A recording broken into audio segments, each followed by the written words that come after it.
Hello. Hello. The way Luma says it's so funny. Hello.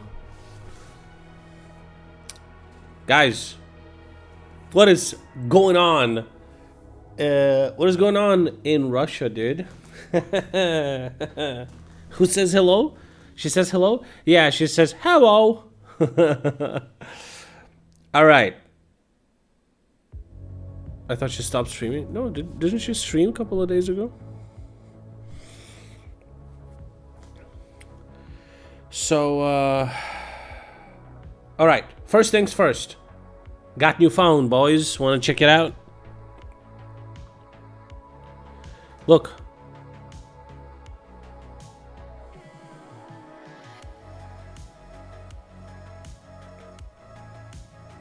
New phone, who this?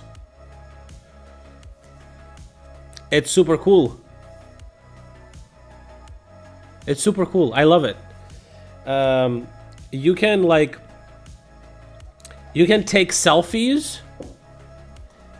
You can take selfies with a closed phone, and it's like the main camera. You're using main camera for selfies. And it's just so easy. It's just so easy. You do it like this, you just press the screen and it's done. It's super nice. It's so comfy to hold, like a little square. It's kind of funny how, like, I feel like more phones need to be like this. It's so interesting. It's not just a regular boring phone, right? You can use it in different ways. I'll post more selfies. Fine, sure, you know. I wanted to post some selfies today on Patreon as well. Yeah, it's super easy to take selfies now, and they all look fucking great because you're using like proper cameras and shit. So you can see your notifications on it. You can also see. Oh, if you swipe left, okay, I get it. You can see your calendars and shit and everything. I didn't use this screen that much, but it's kind of nice to take selfies this way. I don't really do selfies though. But how much do we need to pay you not to post it? Don't worry. I'm probably the excitement is gonna fade away in a couple of days. Don't worry about it. And yeah, look, it opens, and it's like. Look how fucking flat it is. It's like super flat in a sense that it doesn't have like you know, previous models would do like a little bend like this maybe, you know. This one is like straight up flat, and it's a really nice, it's a thin phone that's a pretty good size actually. The crease is like minimal, but you can see it if there's like you can see it a little bit, right? If there's proper light conditions, right? Like this one. But when you're using it, you don't see it at all. But it is basically a flip phone, yeah. The only thing I don't like is what I've noticed is that the buttons are a little bit too high, and it's not that comfortable to, you know, press the volume rocker or whatever. You kind of have to remove the finger here. Well, you don't have to, but yeah. It's cool. I do like it. And it perfectly fits on my wireless charging pad. It's like, it's made for it, you know. Anyway. Cool phone. I thought about buying it for a month now. And I just said fuck it, and I bought it. You know, apparently they had some apparently they had a bug on the website, dude. It's just so stupid. So the phone cost $1,000. It's a $1,000 phone. So I was like, okay, I don't want to. I'll do financing, you know. And they had this thing where they would give you a $100 discount if you would buy something else. And they would offer you like different items that you could buy. My understanding was that you would need to get an item that was over $100, so that way Samsung basically earns more money on you, right? It's like one those types of deals or whatever. I don't know if I fucked up, but it wasn't like that. Any item you add is bringing the price of the phone $100. So I just got I just got a USB cable, the cheapest fucking thing. I think this was like $4 and I got a discount. So fucking stupid. How the fuck is... I don't think that's supposed to work that way. And I also got like an extra $30 of discount or something. And they contacted me and they were like, there was a bug with the website and you got an extra $30 of discount. Could you like maybe we'll send you a link. Could you maybe pay it? I'm like, bro, are you serious? It's fucking $30, dude. Can't you just like fucking discount it? Why is it so embarrassing you even fucking writing to me? And they discounted that. I fucking shamed them into discounting me $30.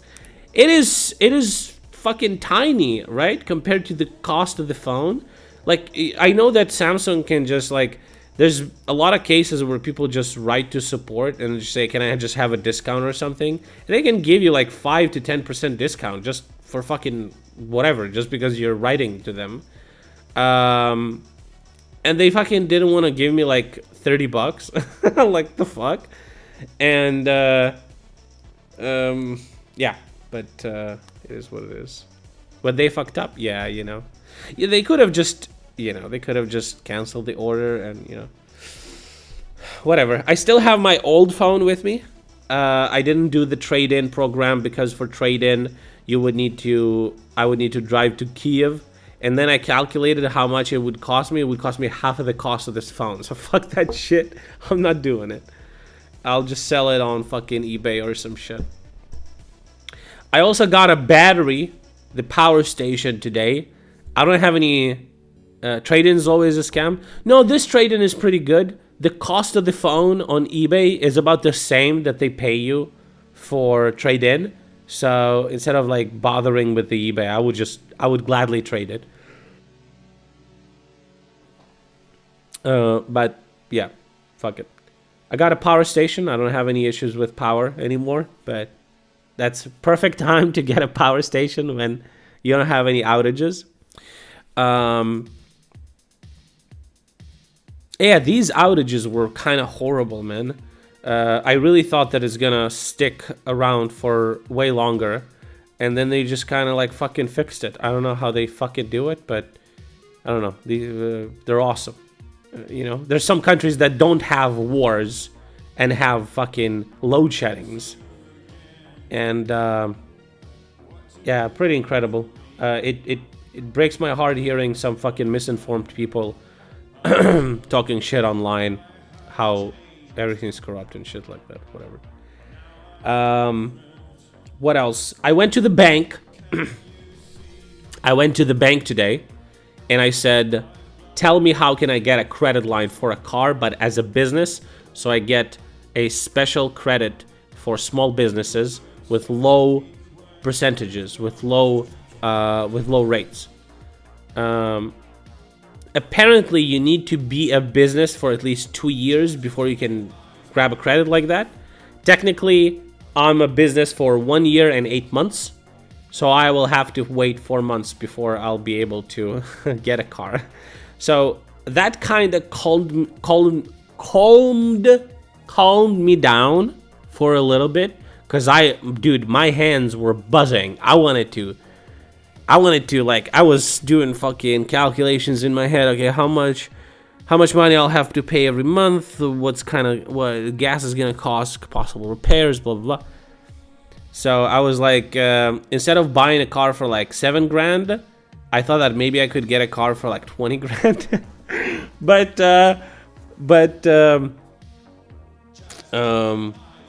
when he told me that I'll have to basically wait 4 months until I'll be able to get a credit, I was like, oh yeah, okay. And it just kind of let me go. Have you decided on a car? You know what? I really want to get. I'll show you which one I want to get. I don't know. So here's the thing.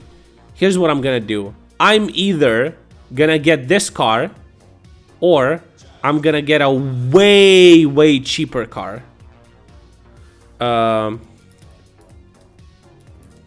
Like, and it might be like a, you know, one-day decision where I'll just say, you know, nah, fuck it, I'm not buying like an expensive car.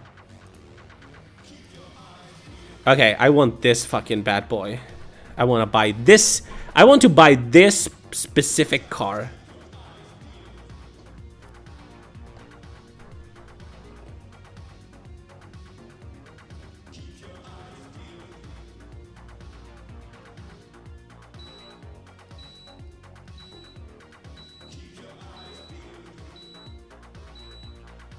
It's a 2018 Toyota Camry with 2.4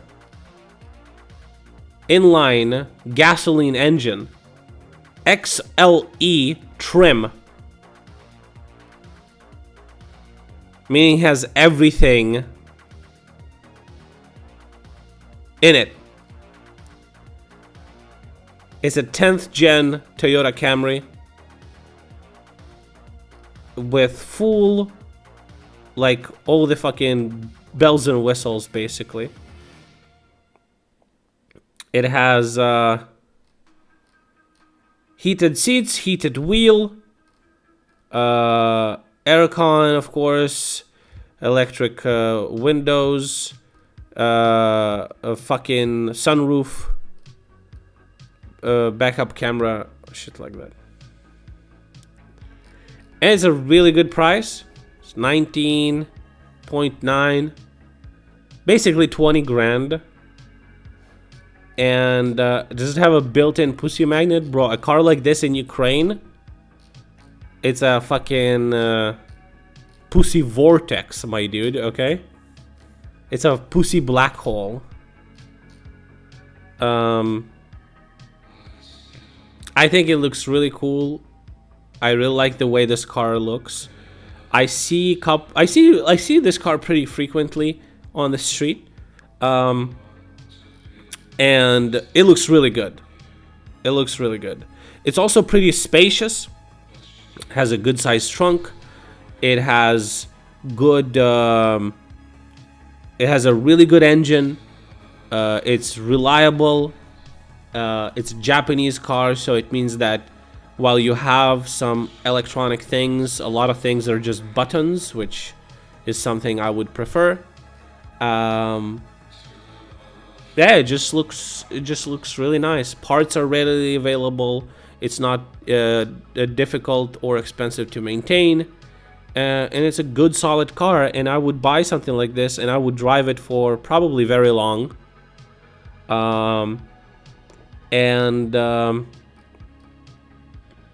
Yeah, I really like this car. I did a lot of research. There's basically like 3 cars that are being constantly recommended. It's Honda Accord, Toyota Camry, and Mazda 3. Now there's different like generations and different years and whatever, and there's different very, very important is the engine.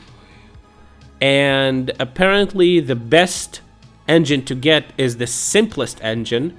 There's some good diesel options, but there's some very good gasoline options. And it's a 2 to 2.5 4-cylinder gasoline inline engine. One of the simplest fucking engines, and literally can serve you a fucking lifetime. And if the car doesn't have a lot of complex electronics that's based and shit like that, this car is beautiful. And if I'm gonna pull a trigger on something like this, I'll probably drive it for a while. If I'm gonna go for something like Honda Accord from like 2012 or 13 or some shit like that, It's going to be way cheaper, probably twice as cheap as this car. But I'll probably swap it in several years. Maybe to like a crossover. I really like crossovers, but this sedan is just based. I don't know. It just looks nice, man. I don't know. It just looks nice. Maybe I'm not the fan of the console that much, but who fucking gives a shit, dude? Yeah. That's what I would get. That's what I would have did.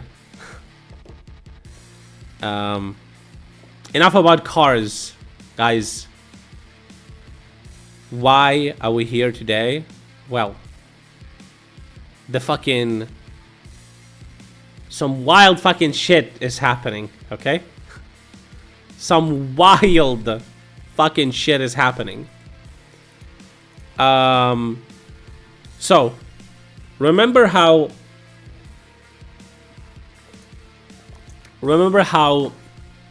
there would be like these excursions into Russian territory by Russian Volunteer Corps or some other like paramilitary formations under the pretense that, you know, these are just Russians that want to take back their country from Putin regime. We ain't pretending no more, dude, okay? Literal fucking Ukrainian troops entered Russian fucking territory. And they're going, bro. They ain't stopping. Apparently, the latest reports are that our military took under control about 350 square kilometers of territory. And this is one of the... We're gonna watch a bunch of videos today, but this is just one of the videos of our equipment going through the swamps of Rusland.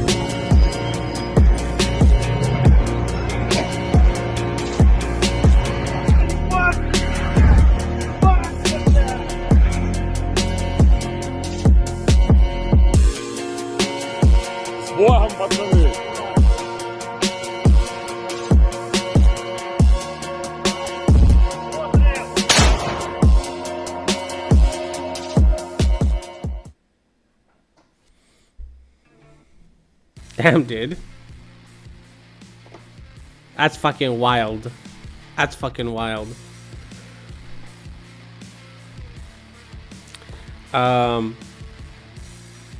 So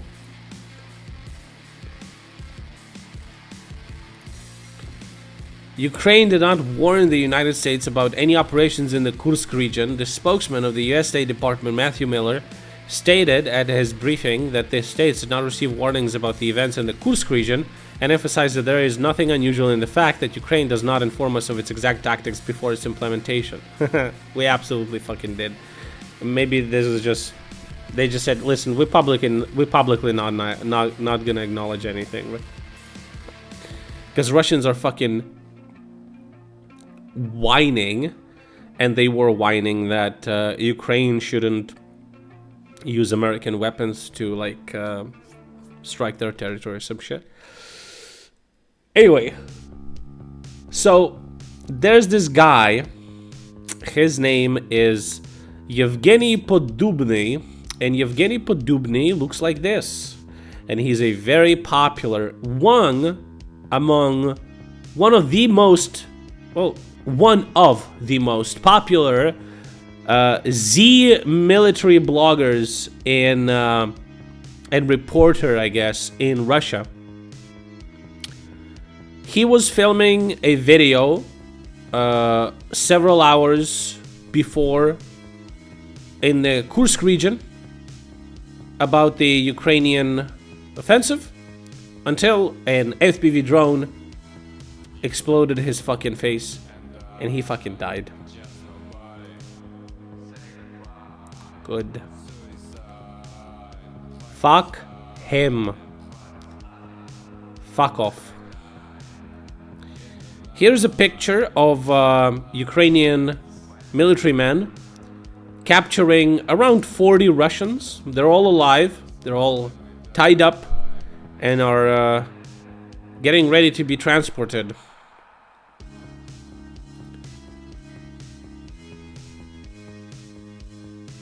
Looks fucking AI generated, honestly. Oh, here's them walking along.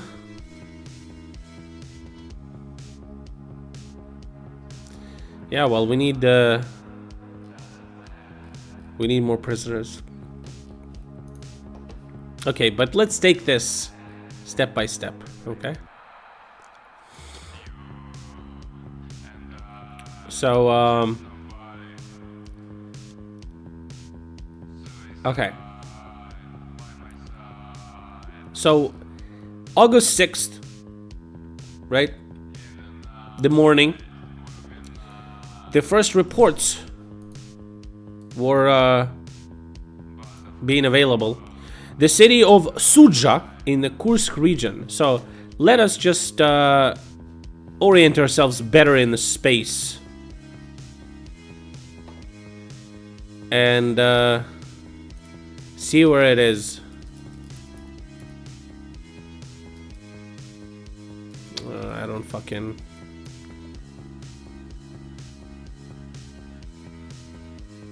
I know it's somewhere here. Oh, there it is. What's up, buddy? So, beep, pop, pop, beep, beep. Oh, wait. I can draw right here. Oh, based малювання. Sudzha. This is the border. And, there's some shit going on, right? And there's Kursk nearby. And there's also, I don't know where it is here, but there's also a nuclear power station very close. You know, perhaps it might be the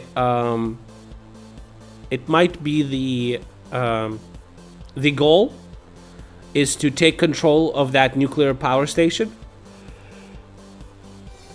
Basically,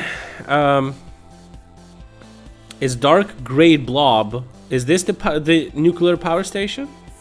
Okay, so this, thank you. This might be the goal of this attack. Because winter, we need electricity. Russians occupy still Zaporizhia nuclear power station. Let's swap, you know?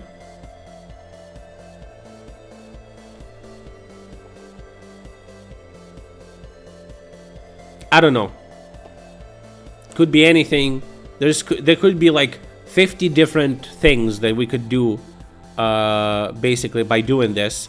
We can destruct Russians, we can create informational catastrophe for them, we can grab some territories so that we would have better conditions for negotiations. It's like a huge amount of different things that could be achieved with this, depending how well it goes. Wagner did go pretty far. So, the first publications, the Z Publics, Publics is like a public page on Telegram.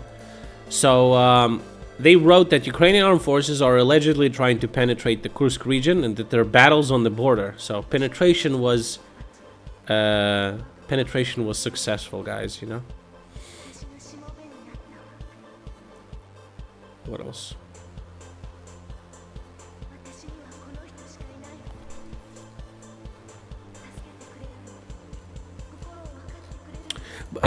This is, by the way, this is one of Ukrainian cities, Donetsk, in Donetsk region, and there's still people live there. Приветствую! Кого-то надо вывести. Все добре, да? Біжиш тут. Цивільний будинок. Ну і церква, куди ще може бути? This guy is crazy. He's like in one of the most like fucked up like cities that are under shelling and shit, and he's trying to evacuate people. His videos are wild because he fails to convince a lot of people to leave. It's just Она в fucking Киеве. Давайте я wild. вас отвезу в Киев. Потому что He says, let me take you to your granddaughter in Kiev, because this is fucked up what's going on here. She says, nah, I'm good. капец. Сейчас обстреляли центр, жестко обстреляли. Не хочу никуда. I don't want to go anywhere. Никуда, спасибо. I'm not gonna go anywhere. I'm ready to everything. I'm not gonna go. Олечка, Да, это видео просто. Говорите, она я потом отправлю. ага. Оля, не переживайте за меня. Передавай Андрюшеньке привет и вот и Леночке. Пусть не переживает. She says, don't worry about me. Tell them hello and stuff. I don't know. Dude, I can't watch shit like this. I'm gonna get angry again. Okay. All right. Bangladesh is fucking going wild. They're taking off the statues of the Mujibur Rahmanu, the first head of the country, and the father of the prime minister who ran away. It reminds me of the Lenin statues that we were removing. But apparently there's a lot of like nefarious shit in Bangladesh. Apparently there's some reports of like religious violence and stuff like that. So I don't have anything to comment on the situation yet. So literally after lunch, we started getting first images and first reports of like what the fuck is going on. So the first thing was, the first stop of our troops was village Honcharovka.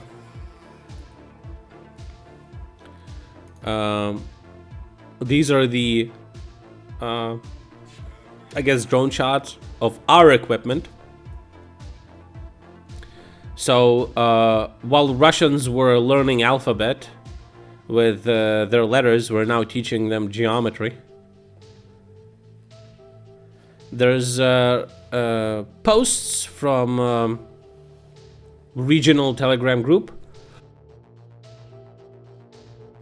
They're saying that his equipment and infantry are going towards Honcharovka village, and then they're soliciting more information. It says that this is Suja, this is that city nearby, saying that the enemy went through. We noticed 3 tanks with infantry in the direction of Kurilovka and Honcharovka.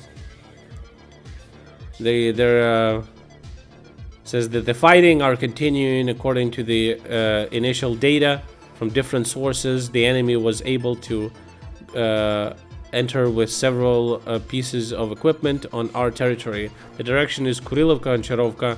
The enemy, Ukrainian troops, basically trying to go through. The situation is difficult. Oh yeah. Of course, Russian. So the post here says that Russian Z channels are hysterical about the impeding referendum in the Kursk People's Republic.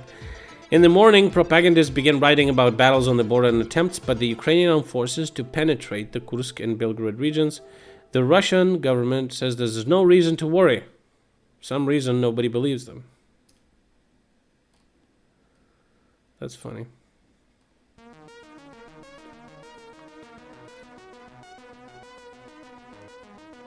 Meanwhile, an explosion and fire occurred at a Transneft oil refinery in Russian city of Usinsk.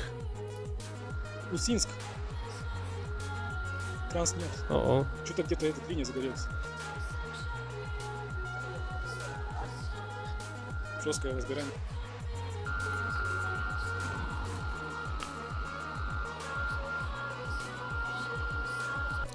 They're not gonna have gas to use for their fucking tanks and shit.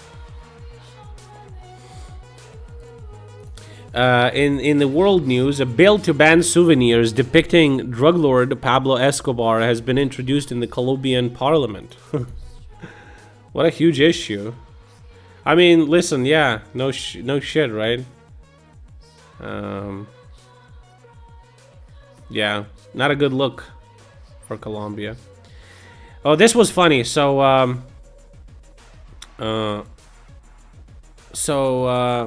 Russian propagandists wrote that against the backdrop of Russian authorities slowing down YouTube and other platforms,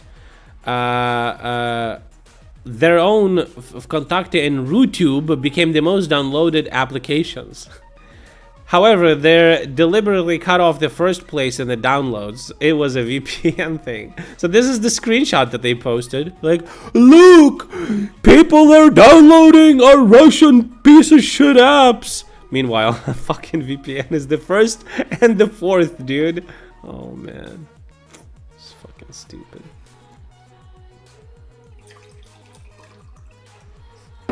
Conveniently omitting the truth. RooTube, what? Yeah, RooTube is like one of those, like, it's almost like wiki, it's almost like live leaks, dude. It's like, that platform is so shit. It's super bad. Another, this time a former head of the Russian Defense Ministry clothing department, interesting department, got also arrested for corruption charges. Uh-oh. Cleaning up, cleaning up. And so Myanmar military junta asks Russia for help in fighting rebels. So as you can remember, a couple of years ago, Myanmar had a coup, military coup, and rebels would start fighting their military junta, and it looks like rebels are winning the war. It looks like they're winning it. So these fuckers are asking Russia for help in fighting rebels. Things are very bad for the junta. Armed rebels are taking back more and more territory and causing serious damage to military forces. Myanmar guerrillas have every chance of overthrowing the military, which seized power in the country in 2021. Then, during the coup, the military took President Win Mint, State Councillor Aung San Suu Kyi, and leaders of the ruling National League for Democracy party into custody. General Meng Aung Hlaing, pictured with Putin, came to power. Cringe. The people's protests were drowned in blood. The military ordered the shooting of demonstrators. Hundreds of people died. People had no choice but to go into forests and fight for their country. That is fucking wild, dude. That is wild. Myanmar insurgents have taken control of several areas in the north of the country, including areas of the border with China. The junta could lose control of key border crossings that account for about 40% of the trade. The insurgents have also seized a regional military base near the border with China. Kin Yi, head of Myanmar's largest military-controlled Union Solidarity and Development Party, called on Russia to work together to fight terrorism. Oh... the rhetoric, guys. What is happening should not be perceived as internal politics squabbles, but as terrorism. If you recognize this as terrorism, then your departments and agencies that are engaged in the fight against terrorism can join us and together achieve our goals. Well, it seems like nobody does define it as terrorism except you. Putin's gonna have a lot of problems. I don't know if he can help you, but seems like he has a lot on his plate, dude.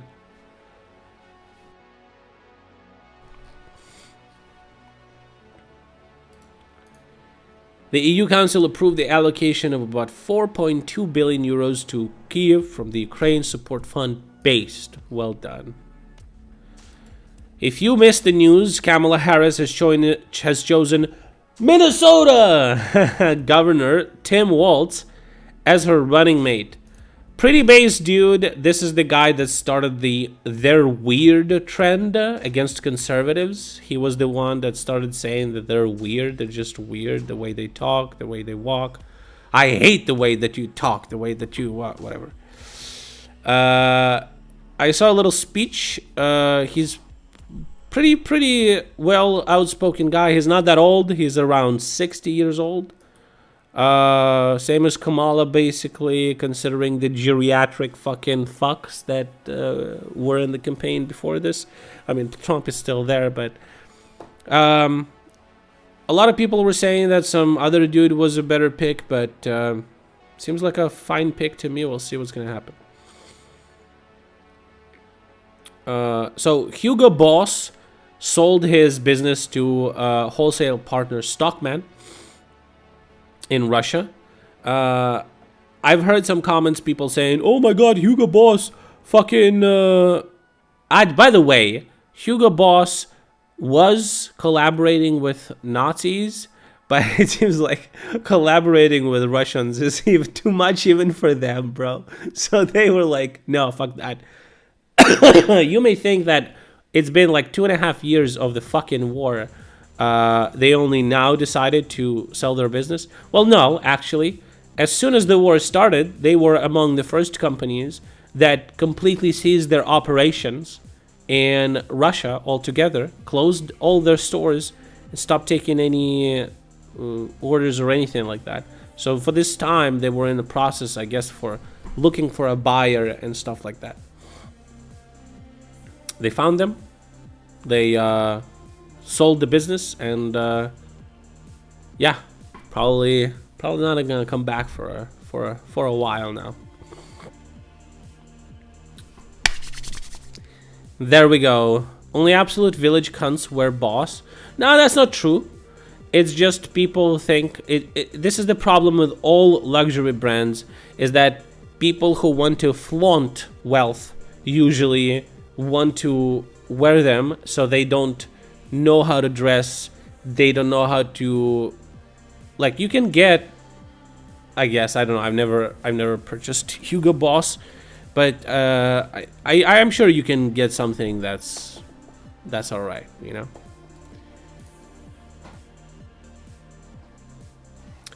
Russians wear Hugo Boss from China. That's what they're gonna wear for the foreseeable future, right?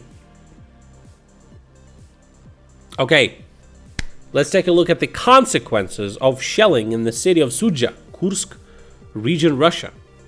Authorities say there's no reason to panic. Local residents are hiding in basements, and conscripts were sent to stop the Ukrainian armed forces advance on the Kursk region. Вот, прилет. He says that's a hit. Вот, машина стоит там на машине. That's a car. Асфальт лежит. Car has pieces of the road on it. Перекрестке.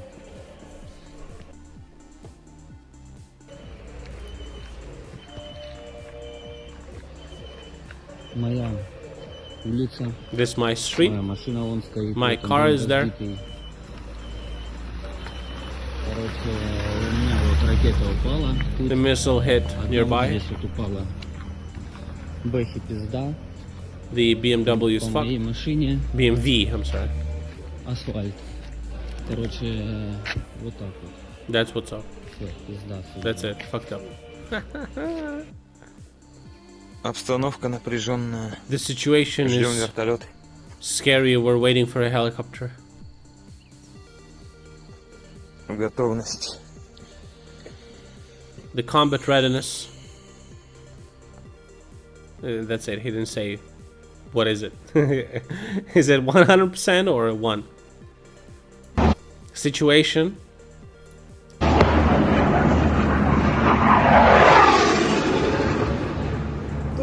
So in my opinion, these are Russian planes. I don't think we would be flying our planes into Russian territory. Especially, is it like Su-24, Su-25? Тут пизда, нахуй, самолеты над головой, прикинь, It says it's летают, fucked нахуй, up. The planes are flying over Это, my блядь, head. That's догорает, вон fucked тачка, up. нахуй, This даже fucking хуй car пожарка едет, is понял? fucking Тут пизда smoking. полная, No ёб fire твою extinguishing. No мать. nothing. Ебать, нахуй, Fuck me. ебать. Holy shit.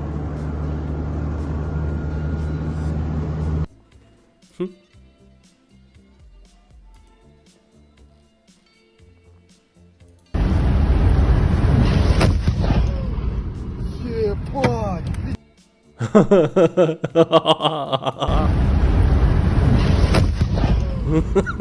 Ебать. Whoops. Careful there.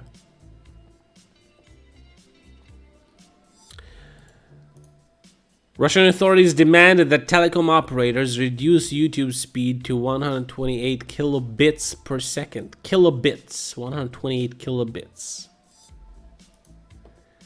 One of the companies, internet service provider companies, ISPs, in Russia showed this message on their website. It says, YouTube and Google are done.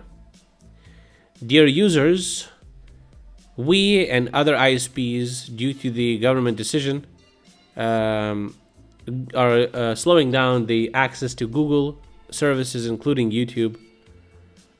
We can't do anything about it, so please understand.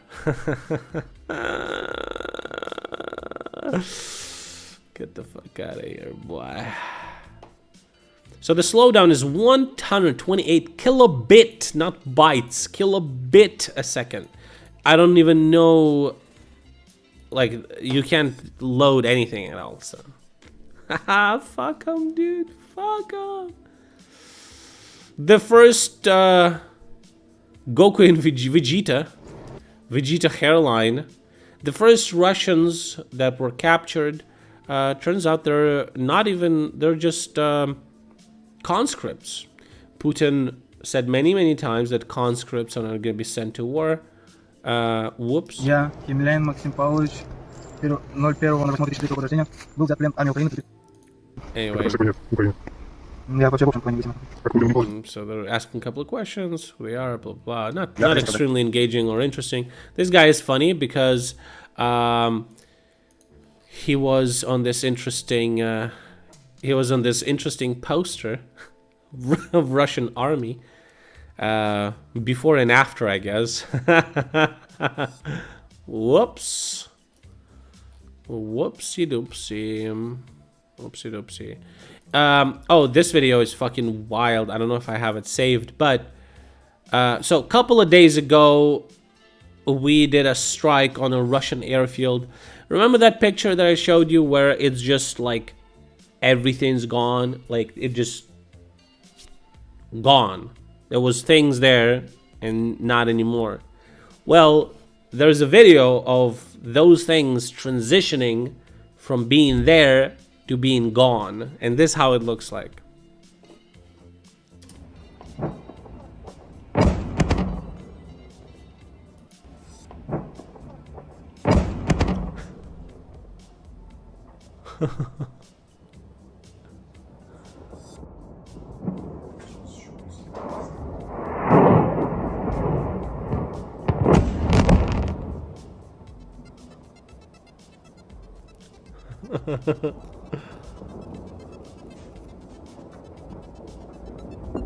There's a ready-made solution called Goodbye DPI floating about, a patch of sorts. To what?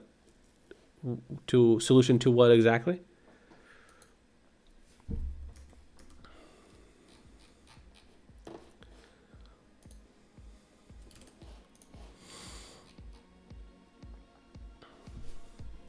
So in the Kursk region, a Russian Ka-52 helicopter is destroyed. Also 2 trucks and 2 tanks T-62M. Trucks and the tanks.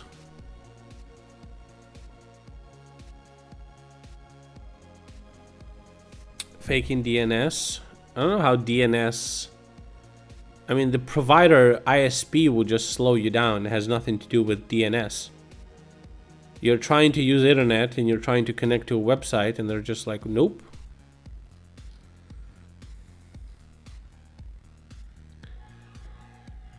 Donald Trump says he's gonna give a big interview to Elon Musk on the 12th of August. Recently, he gave an interview or had a conversation with Adin Ross, which was kind of strange, but XQC met Trump though with a fucking goofy ass t-shirt. All right, a little compilation of everything that's going on. So on the picture 1, we see Ukrainian Defense Forces outlined in blue, controlling a group of Russians that gave up. Okay, and that's where it was filmed. Basically, you can see on the map, geolocated by the deep state themselves. The second picture is the enemy actually hit our infantry fighting vehicle. The situation after the hit is unknown. So that was there at the top. Number 2. Number 3, picture number 3 is destroyed. We saw that on video that we just watched with 2 planes flying around, flying at the top. You can see it's pretty far on the, on the road. So going up, destroyed car or fuel truck. Also, number 4 is reported as the enemy aviation strike on the private sector in the western part of Suja.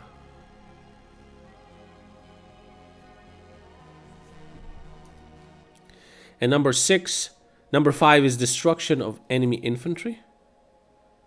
I guess maybe dislocation of troops or something, barracks. And number 6 is unknown shell hitting MiG-29 statue. I think this is one of the videos that we saw. Yeah, the guy who was driving and it hit nearby. So it's unknown. Is it ours or not ours? It's difficult to say. At that point, the reporting of destroyed helicopter into tanks. And that was it. So more pictures of the Russian Suja after shellings. The helicopter was destroyed by FPV. Well, don't spoil, I have the video, yeah. But yeah, it's wild. It's the first case of that happening. An FPV little fucking drone just hits a helicopter, a Russian helicopter. Attack helicopter.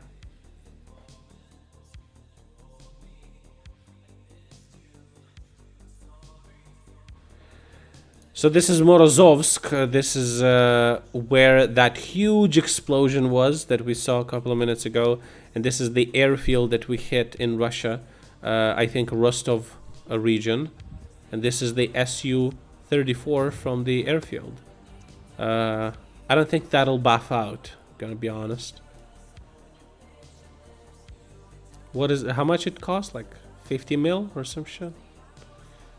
A little cool video about Ukrainian pilots and F-16s.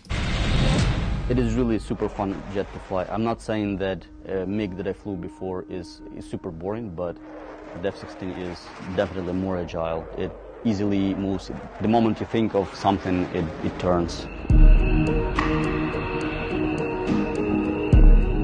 I felt proud, not only for myself, but only for the rest of the guys, and that we are doing it now. I know how much work has been done to have this opportunity.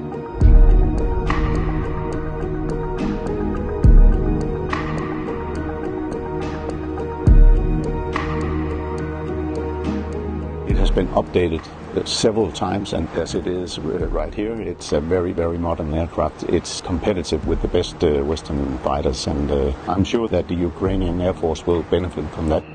The biggest boost here is the motivation to go back and keep fighting with new jets.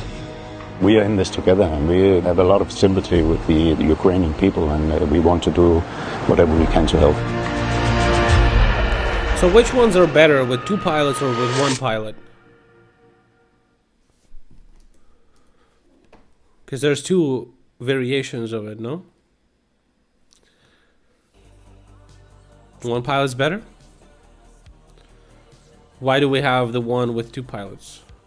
Oh, because it's for training. Oh, I see. Okay, makes sense. Makes sense. Right. That makes sense. That makes sense. Meanwhile, the special operation of the General Ukrainian Reconnaissance in Pittsburgh Spit, which is over here, we did an operation. This area. We did an operation, as you can see on the south. Looks like some Call of Duty shit, bruh.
It's some wild shit, bro. I don't know. Imagine the kind of person you need to be to do shit like this, right? Middle of the night with the fucking boats, equipment, all that shit. You get on the fucking beach, you start fucking shooting. That's crazy. I don't know what kind of life you need to have to be able to do that. That's fucking crazy shit. Evacuation is underway in Suja, so this is today already. Local residents write about this on social networks. Russians write in chats that they cannot contact their relatives in Suja, as in some other settlements of the Kursk region. There's no communication, no electricity, and no water. Earlier, the city mayor, Vitaly Slashchev, complained to propagandists about the nighttime shelling of Suja. There were also reports of explosions in Kurchatov, where the Kursk nuclear power plant is located. Propagandists claim that the result of the military action in the Kursk region, 24 people were wounded and injured. Not enough. Super interesting if they're going to keep continuing talking about this, because of course it would be news and a lot of Russians would tune in and watch, so it's like views and, you know, ratings or whatever the fuck bullshit like that. But when you're controlled by Kremlin, you can't report truthfully on things, so they might actually not talk about it because they want to show how big of a fuck up they are. So, booms near a nuclear power plant? Yeah, well, yeah, near. It's not clear what is near. Interesting video appeared in the social media today. I've seen it everywhere. Fucking dog chewing on a power bank, pierces it, and I'm sure it's gonna be in the fucking... Dude, I'm 100%, I am sure this video is gonna appear in the Daily Dose. It is 100% gonna be there. But anyway, the dog chews on the power bank, it starts a fire, and the house burns down.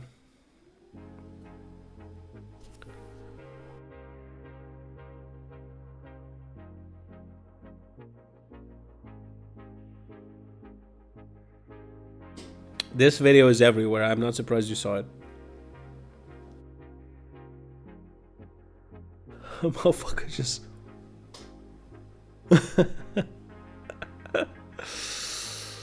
Damn, bro. That fucking sucks, huh?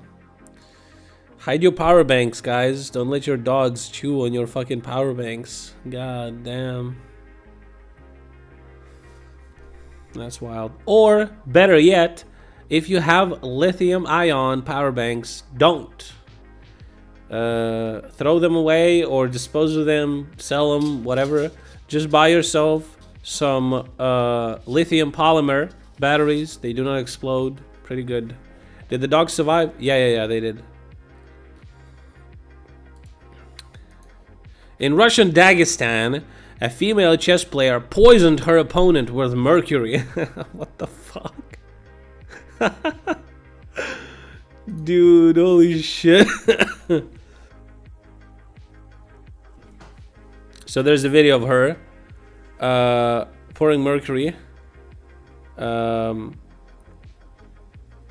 the girl got sick during the match and had to go to the hospital. Jesus fucking Christ. Fucking Novichok looking ass, bro.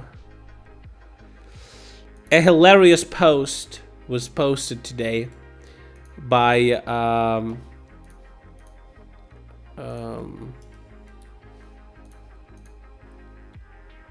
the CEO of Ukrainian Postal Services. This is the post that he posted, and it says this: "Dear friends, with the goal of high quality delivery of parcels, newspaper, and letters to our heroic armed forces of Ukraine and Russian citizens that are freed from the occupational regime, Ukrposhta is planning to open an office on the address Vulitsa Sovetska 12, City Suja, on the in the building of the former Russian Post, including that we need to remove the USSR symbolism and some consequences of military activity. We will update you later on the date and the time of opening of this office. Follow our news. That's funny. Putin, oh my god, is calling an emergency meeting of the Security Council. Oh, there it is. Beep, beep, beep, beep, beep. Little fucking rat fuck. They gave him some papers. What the fuck are those in those papers?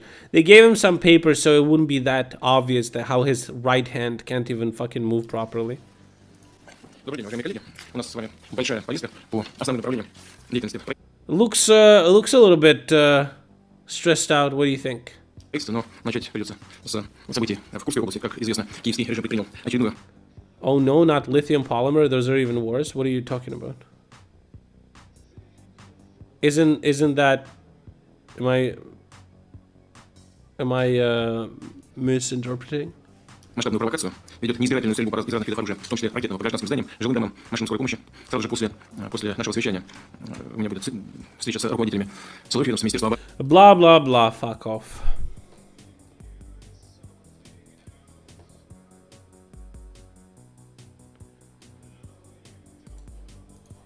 The Ukrainian armed forces control the Sudzha gas measuring station, Z Channels claim. The station is a key border facility for transporting Russian gas to Europe. Whoops.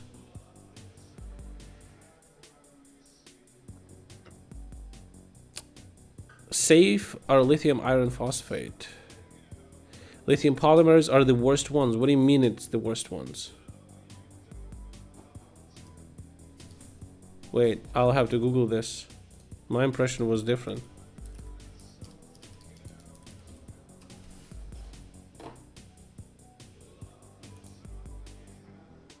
Oh.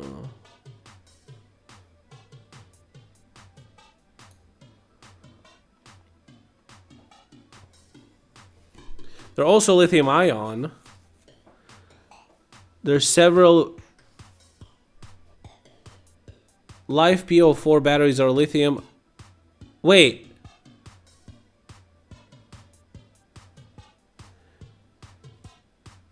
Life PO4 batteries are lithium iron phosphate as the cathode material, the negative side, and a graphite carbon electrode as the anode, the positive side. The advantages. One of the main disadvantages of common lithium batteries is that they start wearing out after a few hundred charge cycles. That's why your phone loses maximum capacity after 2 or 3 years. These batteries typically offer at least 3,000 full charge cycles. Compared to the common type of lithium battery, nickel, manganese, cobalt, lithium, Life PO4 batteries have a slightly lower cost. Additionally, they don't have nickel or cobalt in them. Both these materials are rare and expensive.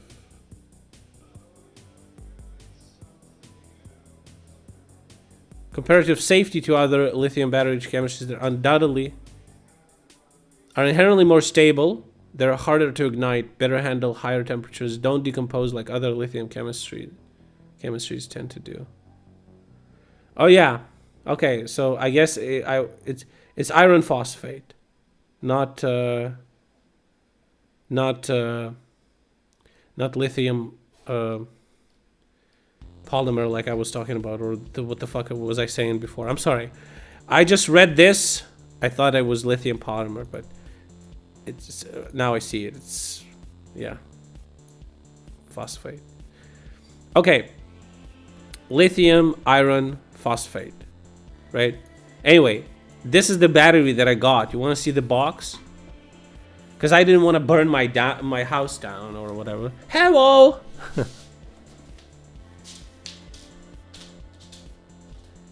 I'm gonna say, it's a really fucking heavy box, bro.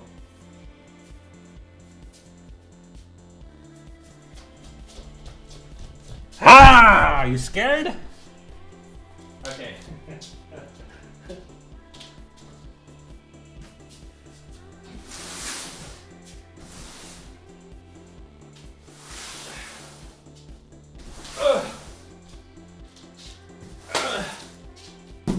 boys. Whew. Let's do unboxing or what? Fuck.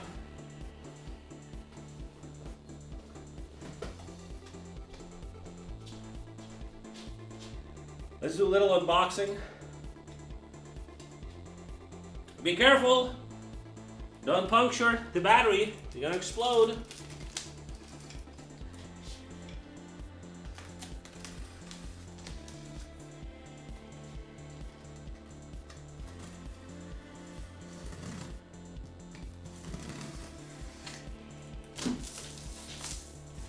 Oh wow! There's another box in here. Who would have fucking thought, dude?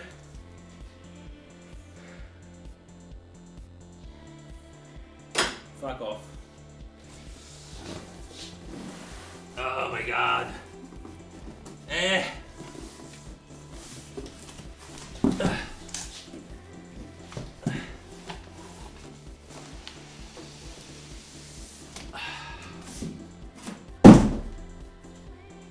Alright. Ay. Wow.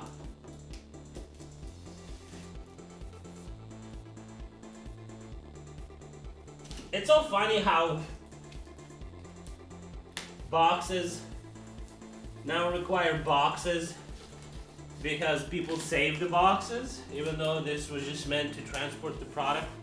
Now it's like a part of the product. Woo! Wow, that's a lot of foam.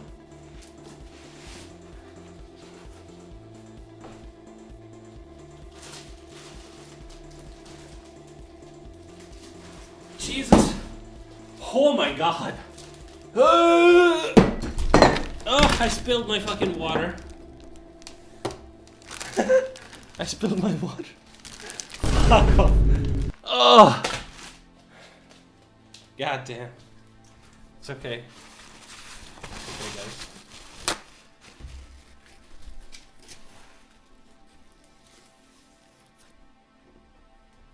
It's okay, it's okay. Don't worry about it. It didn't go into anything that's, you know, not on the legs.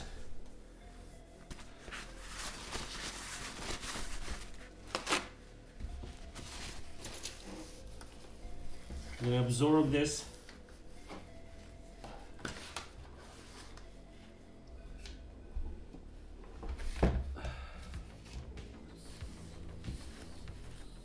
It's all good.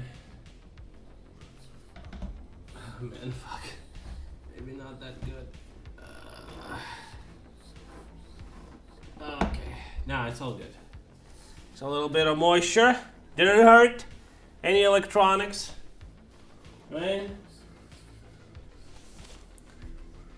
Fuck.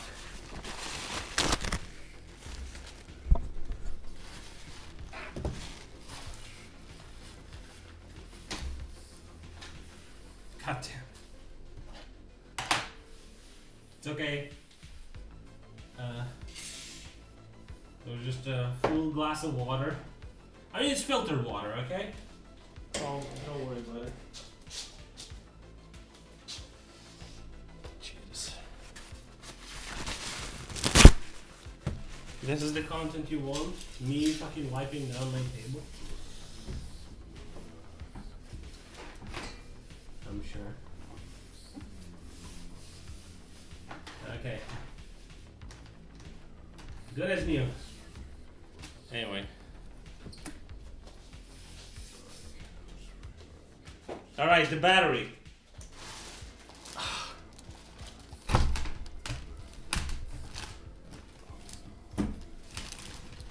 Whew. Let's unbox it, guys. Little. Wow, that's not little. Instruction manual. Why would you? What would you fucking write about this? Holy shit, a whole fucking book. And this is it, boys. This is the power station. Ooh, all the little cables are here. Look at that. 2 handles, 2 speakers. Beautiful. Beautiful. That's a 2 kilowatt battery. So basically, yeah.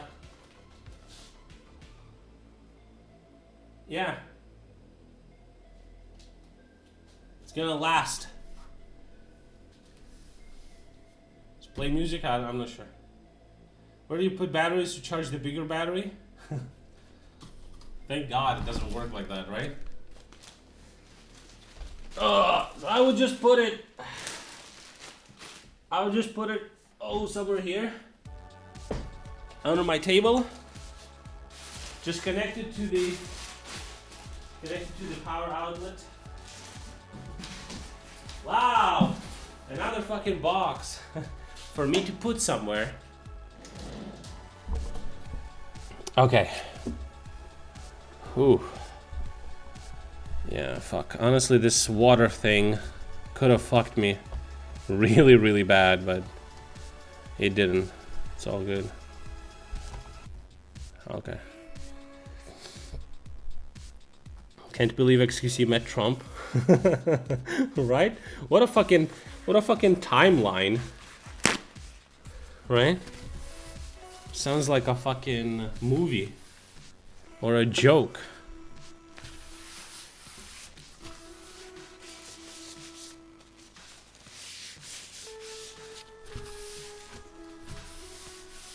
Anyway. Okay. Now that that's over.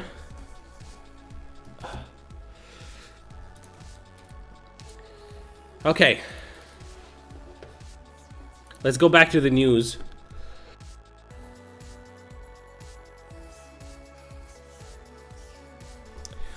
Ursula von der Leyen posted, can I repeat the process? Fine. Fine, I will.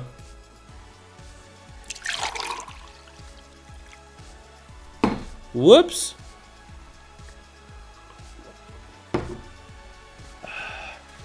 It would be fucking hilarious if I would actually spill water again, wouldn't that be fucking funny?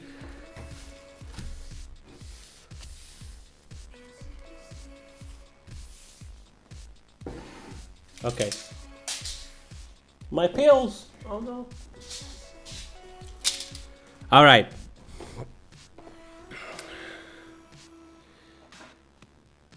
Ursula von der Leyen posted a picture that so far Europe provided Ukraine with 108 billion euros of support. Nice. Well done. So more little videos from Kursk region from our troops.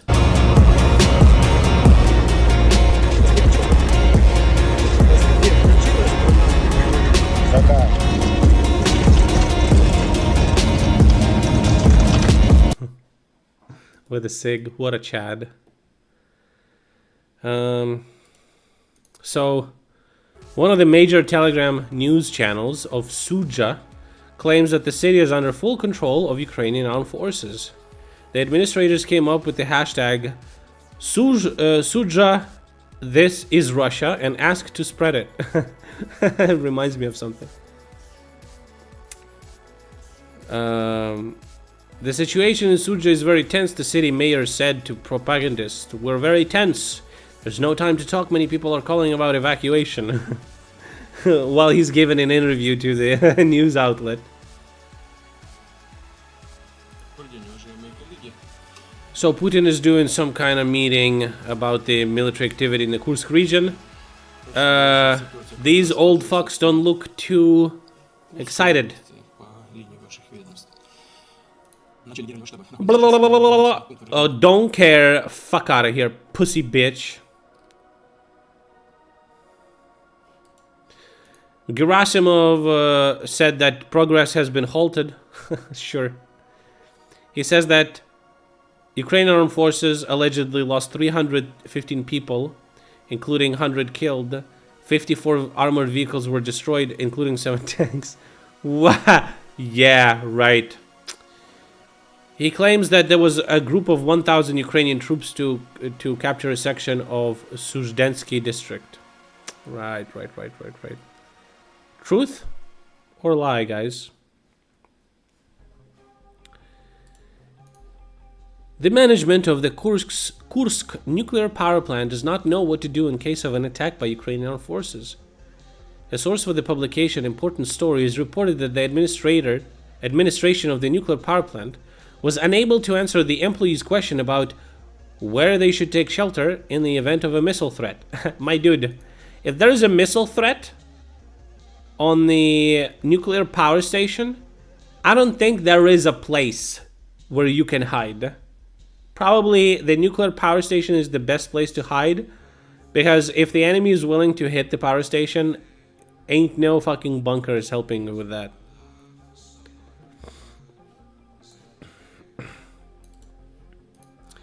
According to the publication, only women remain among the Rosgvardia, Russian Guard, employees who guard the nuclear power plant. The Russian army has brought Panzer anti-aircraft missile and gun systems closer to the station. The Z channels are saying that our military, Ukrainian military, is around 70 kilometers away from the station. 30-minute drive. Machine guns and soldiers lying around. A video, presumably from the Suzdensky district, was published by local residents. He says, holy shit, so you can see that there's a gun just laying on the street. Maybe there's some dude laying there, but it's difficult to see. He says the gun, the soldiers are laying on the road. Goddamn, fuck, holy shit.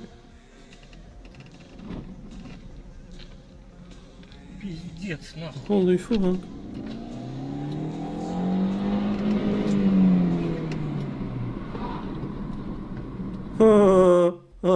Fuck off. March to Kiev. But under a different condition.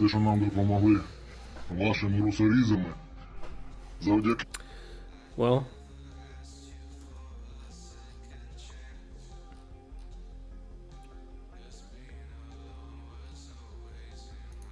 More videos from Suja, Russia.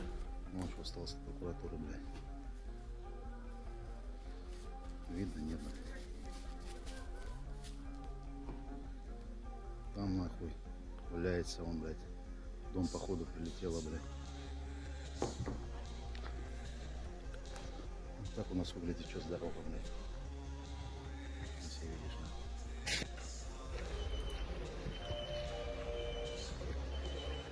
Моя улица, моя машина вон. We saw that. такая вот хуйня, блядь. Прокуратура, блядь. Осталось нахуй. Суд, блядь. Ну, людей, дома, блядь. Побило нахуй все. Стекла, блядь, фасады. Тут все, блядь, валяется нахуй. Провода, блядь. Okay. Zelensky didn't acknowledge, basically, but he said that the more pressure there is on Russia, on the aggressor who brought war to Ukraine, the closer peace will be. So he didn't outright say that Ukrainian troops invaded Russia. We all, of course, know, understand, and we see the videos, but he didn't deny it. So apparently, there's some information that this guy didn't die, but he's in critical condition. I don't think they will save him. He's fucked. Fuck him. When is the referendum? Soon, soon, soon. Ukrainian cluster munition strikes a Russian S-60 anti-air gun crew. Well, it looks like the crew survives. Is that the gun is hit? They said he died. Well, they did. But now they're saying that his car got hit by an FPV drone, but he didn't die. He is in critical condition right now. I think he's over. It's... А может это...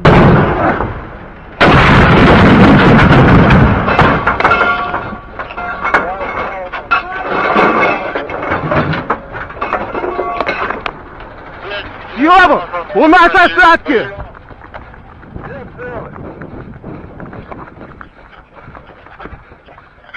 Я, блядь! Пидор!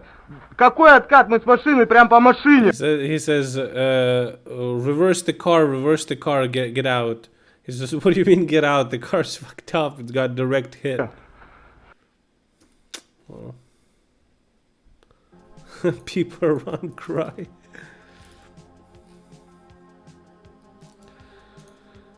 About 300 Russians have surrendered in the Kursk region, a lieutenant of the Ukrainian armed forces with the call sign Alex reports on his Telegram channel. He added, the occupiers' personnel are poorly motivated and have no combat experience.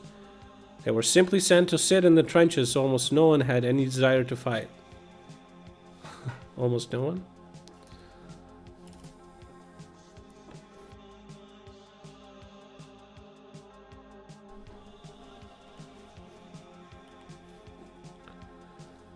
Okay, this is very interesting to me, so let's watch this first. Hello, very beautiful community. A few of you have invited me to speculate about the differences between Vice President Harris's Ukraine policy and President Biden's Ukraine policy. Scott Ritter's home just got raided. Where does that fucker live right now? Let's try to do that a little bit together, and I'll try also not to slap. A few weeks ago, we were in a situation where Biden was on course to lose. A lot of people not seeing that, but that's what the reality was. That's not the case anymore with Kamala Harris. She is surging. Trump is flailing. Now, that's only changed the situation up to a point. I still think Trump, as of today, is 70-30 likely to win. Damn. If he continues flailing and Vice President Harris continues surging, that could equalize and indeed go in her favor. But at the moment, Trump is still distinct favorite. But now Trump has an absolutely genuine and significant chance of losing. So it's a transformational situation that really needed to be created. And I also think that the VP pick of Tim Walz is a choice on which I have an unconventional, the less conventional opinion. I think that increases Kamala's chances of winning rather than decreasing them relative to picking Shapiro. So wherever we might be now, and even if we are in a situation where Trump is, as I still think he is favorite, it's seriously worth talking about Kamala Harris as potentially the next president of the United States. So the contrast with her and Biden on Ukraine is not obviously as big as it is on Israel, Palestine, Gaza, where the permissiveness of the Biden administration is difficult for Vice President Harris, even though she can't really even still now speak about it properly, though she too, of course, thinks that Israel is an essential strategic ally for the United States. But how do we make out any differences on Ukraine, which are going to be minor? Well, first of all, while Biden is an inordinately experienced politician, an inordinately experienced practical politician, right? Somebody who has genuine hands-on knowledge of practical politics, that's sort of almost like built into his body. So he's hard to compete with in terms of, all the habits he has built up over all the years of experience of power. Still, you shouldn't underestimate the exposure that the vice president has had, right? If we look at her list of involvements in international events of various kinds, international meetings with world leaders, it's exhaustingly long. So she has a considerable degree of experience, a degree that is sufficient for us not to worry about her being a neophyte. Now, Biden pushed in domestic politics this story that Trump's a threat to democracy as the number one story. That was a mistake. I'd been speaking about that for weeks. And the Harris camp are not pushing that story. In fact, they've rather adopted Tim Walz's term weird. And just like that's one message that Biden was pushing, that Kamala Harris is going to push less, so is the international message about pitting democracy against authoritarianism. It's not that Kamala Harris doesn't see the difference, but she doesn't frame the world in terms of this distinction in quite the holistic and moralized way Biden does. Is that good or bad for Ukraine? I think it's not a significant factor, but I think it's marginally good for Ukraine because Ukraine's own arguments for support have become increasingly moralistic over the last year or two. There have been arguments about democracy and about freedom. There have been arguments that have looked embarrassing from the point of view of many countries that aren't in the West. They have laughed at these arguments. And these arguments are less convincing today than they were 2 years ago. Not because people are that worried about Ukraine engaging in authoritarian... It's not that deep. What is deep that he's saying? I don't think he's saying anything deep. He just says that Kamala knows the difference and she just doesn't use Ukraine in her message as much because her message is just a little bit different to win the election. Slide because of the centralization, mobilization. Yeah. The Tim Walz said that he will debate J.D. Vance if he's actually gonna get off the couch and do it. Of the war, but rather because time has passed and that argument just doesn't have grip anymore. People are looking at other things going on in the world. So it's an argument that is less effective for Ukraine anyway. And the fact that the US administration will frame the Russia-Ukraine conflict less in these terms will probably favor Ukraine, actually. And as you know, I believe in Ukraine's case being primarily something that needs to be centered around the security interests of the Western world and European countries. And it needs to be pushed forward with the kind of agenda of Ukraine's. Yeah, but what's deep? You're saying it's not that deep. What is deep about anything he says? Geopolitical indispensability rather than various kinds of moral appeal. One thing. I think another difference between Biden and Harris is how much Biden's politics is driven by individual relationships. And here I think that was a great strength of Biden, and partly it's because of his capacity to deal very effectively one-on-one with people and form relationships, that he was a more effective, practical politician than Obama. He had a high capacity, whatever you think of his policies, of getting things done. Harris is less relational. He says that the message about fight for democracy is not as powerful as it was once for Americans. So dropping that message is probably good for both like Harris's campaign and Ukraine, because we did drop this message. We're way more practical in our messaging right now. Basically is like protect Ukraine or your people going to be sent to protect NATO, basically. That's the message that's been in the past year or so. She is closer to sort of coming with a package of American views and American positions and seeing how that relates to a particular issue that's on the table. Now, I'm not saying that distinction makes Harris worse or better for Ukraine, except perhaps in the following sense, that relationally, Biden didn't like Zelensky. And I'll be honest, I don't like Zelensky, and most emotionally intelligent people I know who deeply support Ukraine and like the region, know the region well, do not like Zelensky. I do not think Zelensky is a particularly likable character.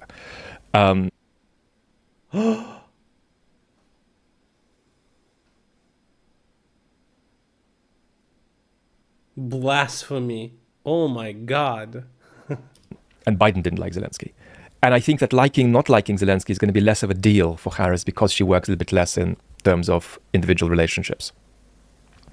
And let me be clear, most Ukrainians wouldn't have liked Zelensky had the war not happened and had he not become this extraordinary war leader. And that's one of the remarkable stories about him, how he went from being a politician who was ungrounded and didn't even own himself properly to becoming one of the greatest leaders of the 21st century. Whatever his faults are, he is one of the greatest leaders of the 21st century. That's an extraordinary jump.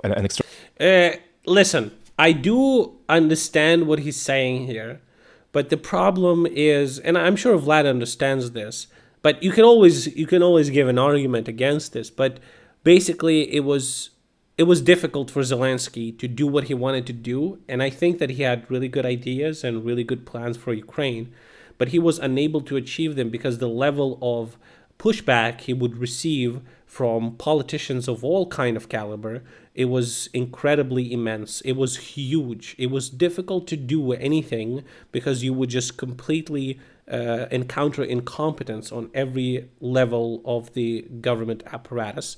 And I remember seeing a bunch of videos where he experienced that firsthand, and you could even see surprise on his face when he says why this wasn't done, and some local dude says, well, it was supposed to be done, but my boss is currently on the sick leave. And he's like, call him right now. And the motherfucker is somewhere in Maldives or some shit. It's like, it was crazy. And like surprise on his face that people they just don't give a fuck at all. And of course you can make an argument that an effective leader would probably figure out the way out of the situation, stuff like that. But years of corruption and Russian influence, it's just horrible. But now with the war, he was able to basically seize the power in a sense that because he is such a a public and important figure in Ukraine, other politicians are afraid to like go against him because it's just a bad look. You're gonna look like a traitor. You're gonna look like a person who doesn't cooperate. You're gonna look like a piece of shit, like a total fucking loser. And your political career is probably over. Not in the sense that Zelensky is gonna fucking teleport behind you and snap your fucking neck, but in a sense that you're just gonna be like people gonna notice you, and it's in a very bad way. So, and also a lot of like corrupt and Russian affiliated politicians either got jailed or fled the country when the war started. So in a roundabout way, it helped us to get rid of them in a very quick and, I guess, painless manner. So I feel like Zelensky is a much more effective politician today than ever before, but it's also like because of the circumstance. And, true character shows that because of the circumstance, he didn't just became one of the greatest leaders of the 21st century. His moral compass, so to say, helped him to become one in a situation like this. He could have easily did the complete opposite, I guess, ran away from the country, give up and shit like that, and it would be over, but he didn't, so.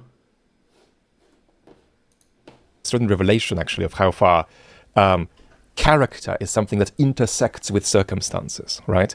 That's exactly what it's. Walking around, you're useless, and then a dragon starts falling on you from the sky, and it happens that you're especially good at dealing with that situation. And since that is a situation that has occurred, it turns out that you become remarkable. I think that Zelensky, he's a good businessman. He was never born into wealth or anything like that.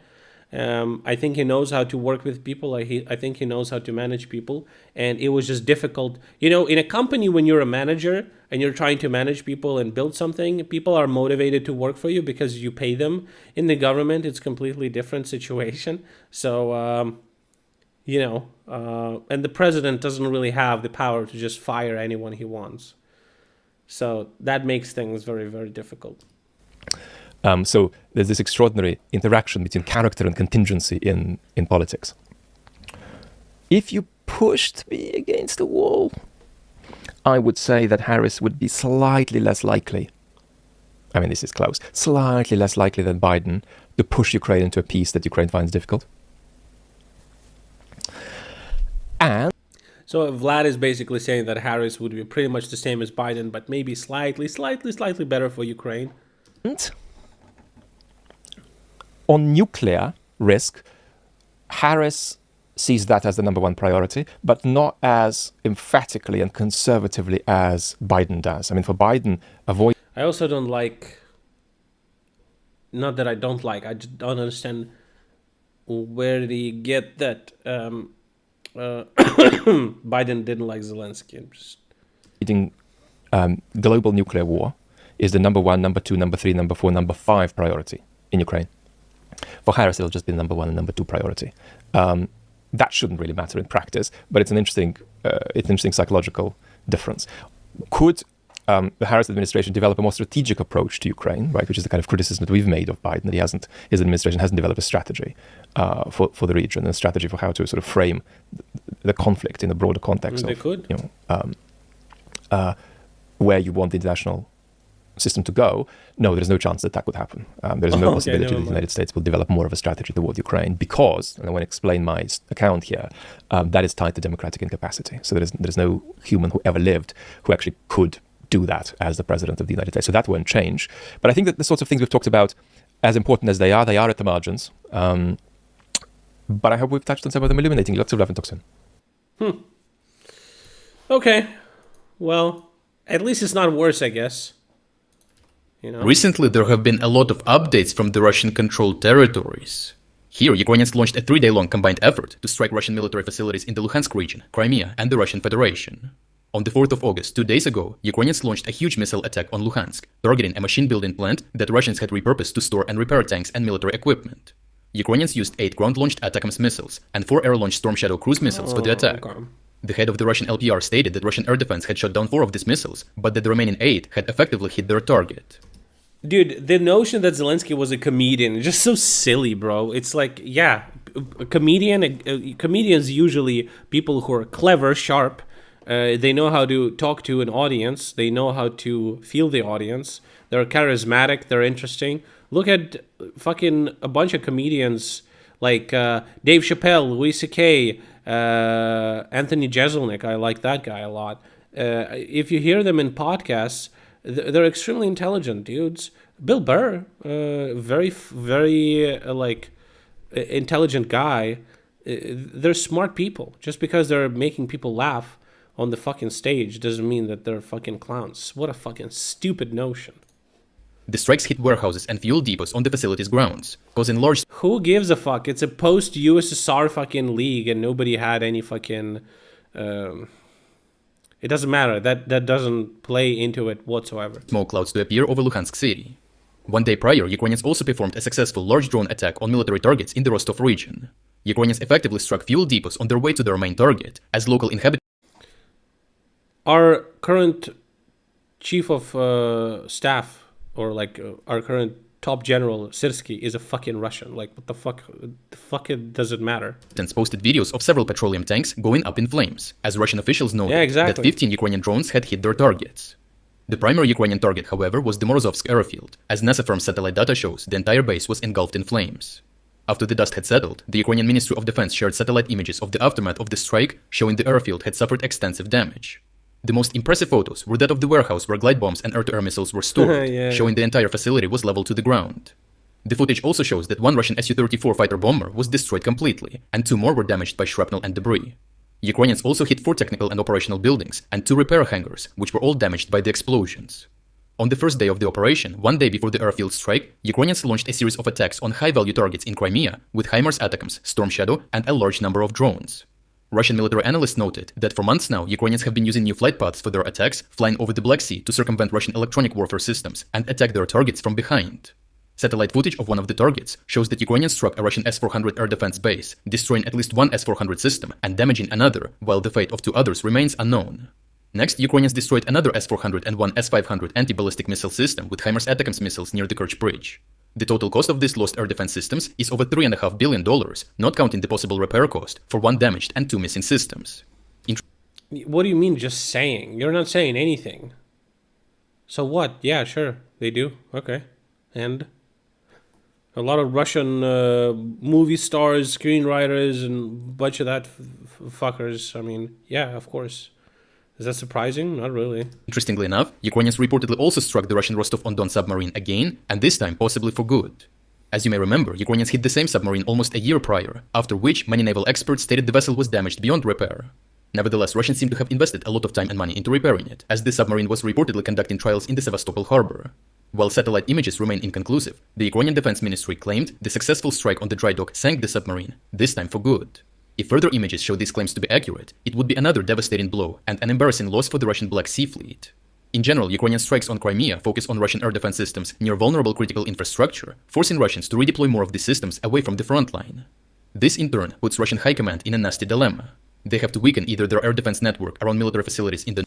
It all depends on the person's character, okay? Zelensky was never in like a scandal.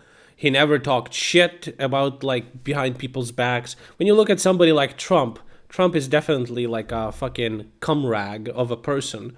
He would be the one to run away and push people and children out of the way to a fucking lifeboat, okay? He is that kind of person. But you know, you see when you see by the person's character who they are. The North and by East. Their by the way they talk, by the way they like behave with other people, how they treat other people. It's all apparent. It doesn't matter what the fuck they do. Or risk Ukrainians successfully striking high-value targets in Crimea, like the Kerch Bridge or the Sevastopol harbor. These Ukrainian strikes had 3 mutually supportive yet distinct objectives in order to ease the situation for Ukrainians and simultaneously undermine the Russian position. Like, for example, a lot of people don't like Joe Rogan. I don't think Joe Rogan would be the person to, you know, push children out of the way. He would be probably the guy who would start helping out and shit like that. Elon Musk would be a pussy-ass bitch fucking dropping turds and running and screaming like a little bitch he is. That's for sure. So you just see there's so much of these people online. You just know it's not that difficult. The first is that the attack on the airfield in Rostov and the machine building plant in Luhansk undermines the ongoing Russian offensive operations on the front line. Russian fighter bombers launching glide bombs form a significant problem for Ukrainian defenders. The destruction of both the bombs and the planes carrying them will inevitably ease the pressure on Ukrainian soldiers and logistics on the ground. The destruction of repair facilities, in turn, magnifies the destroying Russian planes is like priority number one right now, yeah, for sure. Increasing Russian shortage of modern or effective armored vehicles. The second is that with the recent arrival of F-16s in Ukraine, it became increasingly critical for Ukrainians to undermine Russian anti-aircraft capabilities. The easiest way for Ukrainians to accomplish this is by targeting critical infrastructure and high-value targets in Crimea, as traveling over the Black Sea circumvents and complicates Russian jamming and detection, making them a more accessible target. By doing this, Ukrainians force the Russian High Command to relocate more air defense systems away from the front to defend the airspace above Crimea against further Ukrainian strikes. A weakened Russian air defense network along the front will allow Ukrainian fighter planes to operate closer to the front line and counter Russian air operations. Finally, continued strikes on fuel depots will help to achieve both these goals, undermining Russian ground and air operations in combination with the continued destruction of Russian economic capabilities. Especially seen as these strikes have cost the Russians between $3.5 and $4 billion in damaged or destroyed military equipment. Overall, the recent Ukrainian strikes display the continued and multifaceted approach to weakening Russian military capabilities. By targeting key Russian military objects, such as repair facilities, airfields, and fuel depots, Ukrainians indirectly disrupt ongoing Russian military operations, easing the pressure on Ukrainian soldiers on the front line. By targeting Russian air defense systems and forcing them to relocate to Crimea, Ukrainians directly set the stage for future counter-operations in the air. Okay. I mean, yeah, makes sense. How about some memes?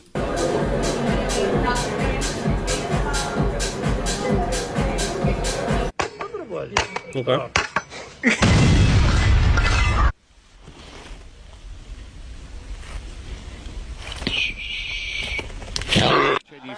Continues her 100% record here this week. 3 wins out of 3. Careful, sir. Careful, Ja, sir. selv for de gavede kan det smutte. Pis.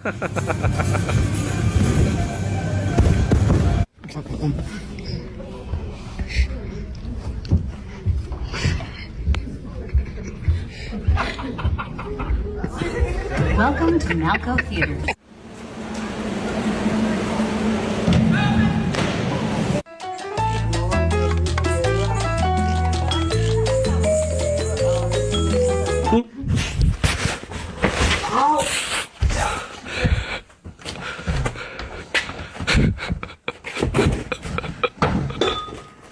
Oh.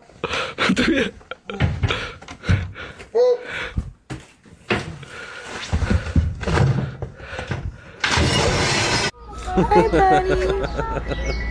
Oh, it says beware. Damn. What a fucking position. This is me with the fucking power station. It's me with the fucking power station, fucking glass of water, bro.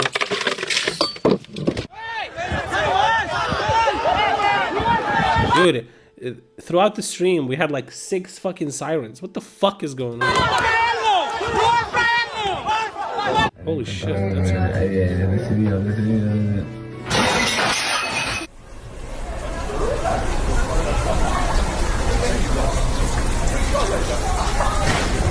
I'm either gonna love this decision or I'm gonna highly regret It's gonna destroy his fucking door. it.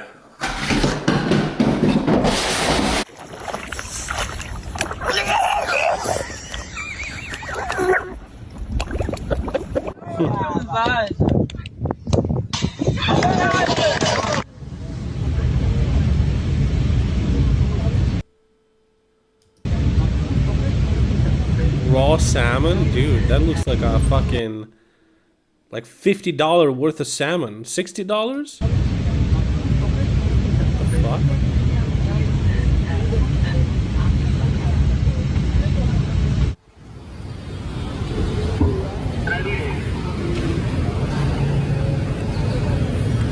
I did that to my cat too. What'd you make for me? Toast. Okay.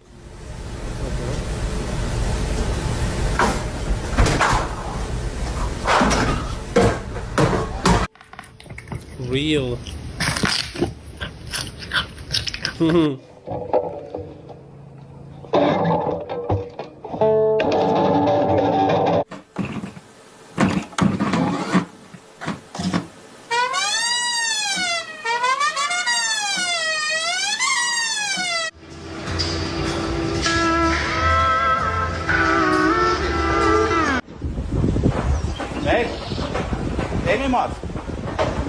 Damn, what is that roof?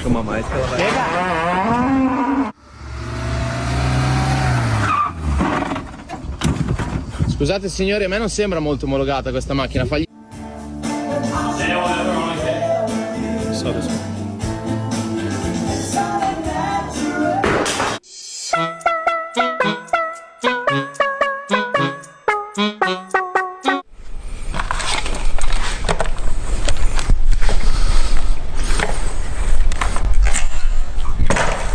Wow.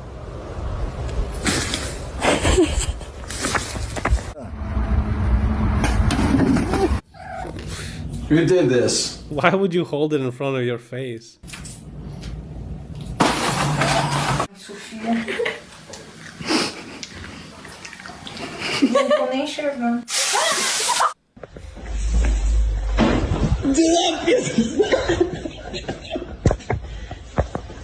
Próximo dele.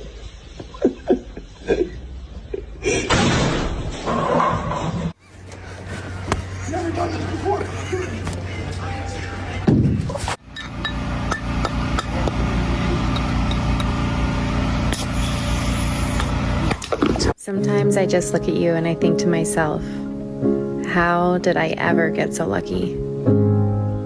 I'll never know. Please.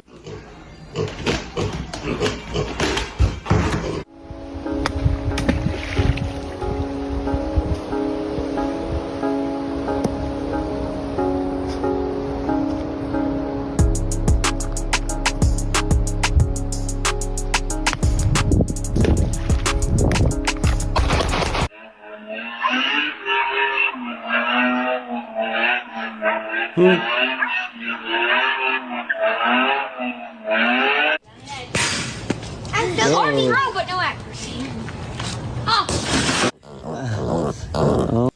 Just with the regular ball, he destroyed that window? What the fuck is that window made out of? What the hell? Oh, is that a rock? No. Oh my.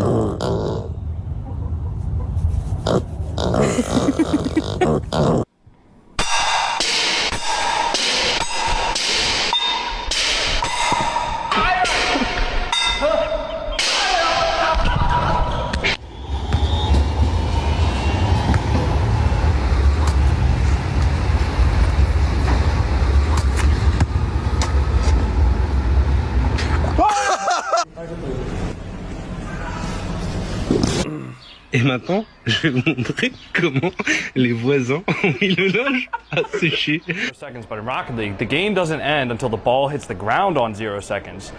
And they know this, so Fireburner 50s it into the corner. Justin's up for the goal and he scores.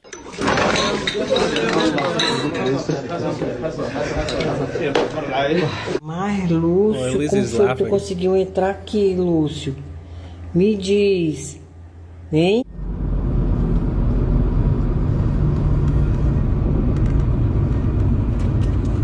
What the fuck? How did she do that?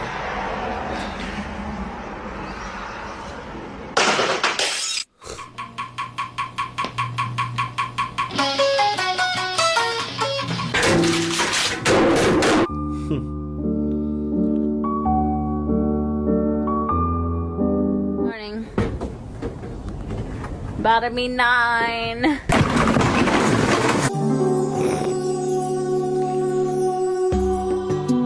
Oh, it's so cute.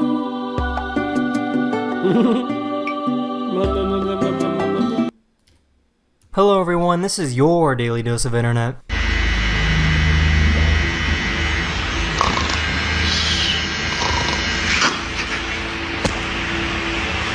This is the true definition of a sleeper build.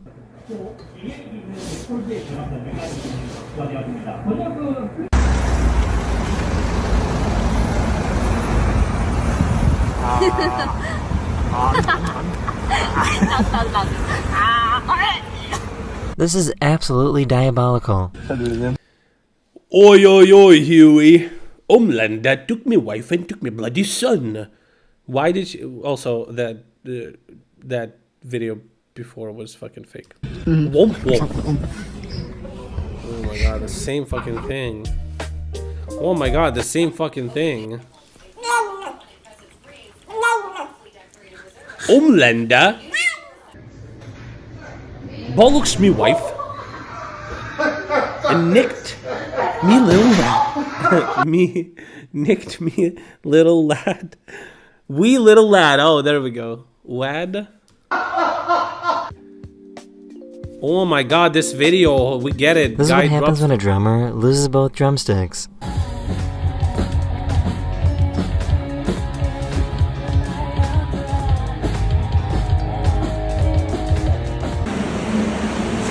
Oh my god, rehashed reused content. Ugh, what the fuck? The snow leopard didn't realize that they put in 50-year-old video, bro. a new security camera. It has nothing to do with the security camera.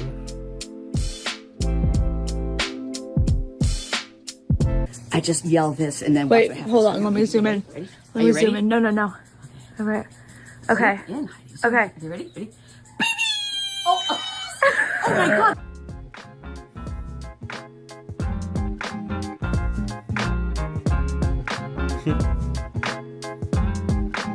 This poor hamster is addicted to his phone. So quick.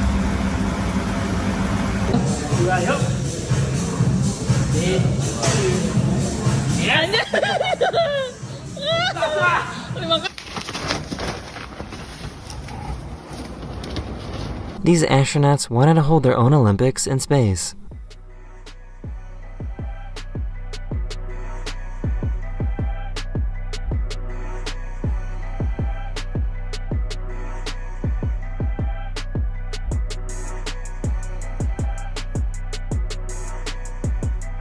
This photographer stabilizes his camera to rotate with the Earth. That is the end of this video. We hope you enjoyed. And I'll see you guys again very, very soon. Oh my god, we're gonna fall off the disc, guys. Whoa. Whoa. Okay. Listen, how about TikToks, huh? How about that? The best memes, way better memes. I have the best memes. They're the best, goodest memes. I'm about to show you my collection of the best memes. What? What's this stuff? Did you see his toes? Did you hear his toes? There's gotta be a sound, bro. There's gotta be a sound. What? What's this stuff? Did you see his toes? There's gotta be a sound to some fucking weird food video, dude.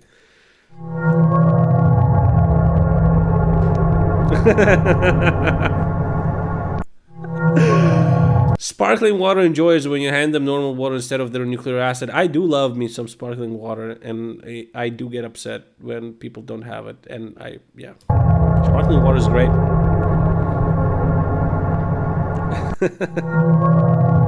Why is it so funny? The video is so funny the way he fucking points. Oh man. It doesn't really make sense. Someone teach this guy how to laugh.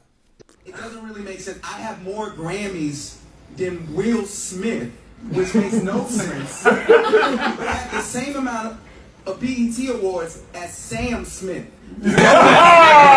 Sense to you?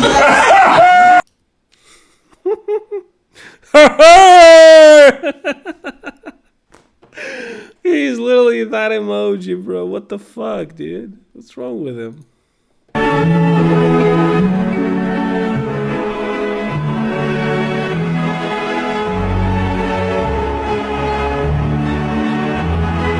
Pepper yucky.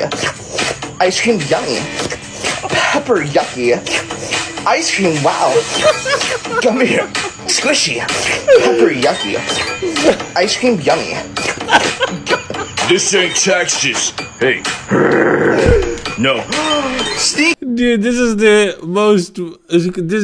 most diabolical transition, bro. The motherfucker posts. POV, you're the luckiest man alive. Or the luckiest man in the world, sorry. Oh my god. So nice. The wedding. Oh. So beautiful. And, Pepper yucky. Ice cream yummy. Pepper yucky. Ice cream, wow. Come here. Squishy. it's the same guy. Yeah, that's his live. It's the same guy. That's him in the fucking... That's him in his... That's basically his TikTok video of him getting married. Also, what the fuck are those shoes? Jesus fucking Christ. And then just... Yucky. Ice cream, wow. Oh, man. I don't know. That's just fucking hilarious to me. Oh, I saved this TikTok to show to you guys, but apparently every fucking video in the world already showed.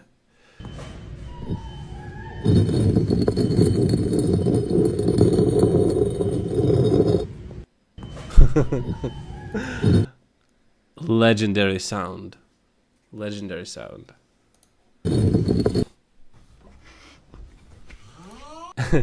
I thought he was saying when I woke up, but he was snoring. Bro, somebody left a comment here. Can I find it? Look at this. Look at this comment, dude.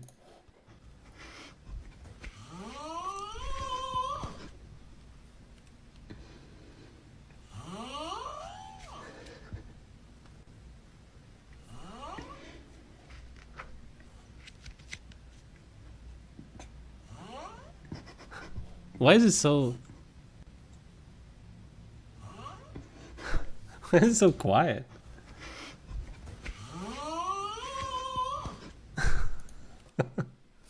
Jesus, man. You are not the... Mike supporting his trans femme friend who's feeling dysphoric. You are not the guy. You're not capable of being the guy.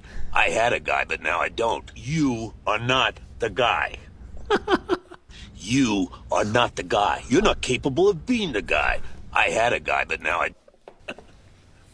High five. Too slow.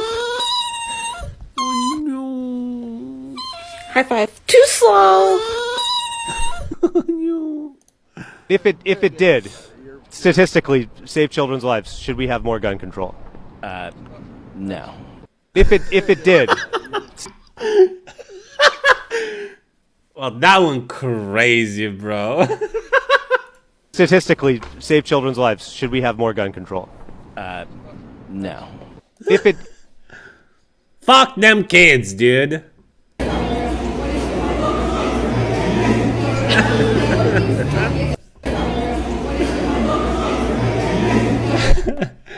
Bro, what the fuck? What the fuck is that?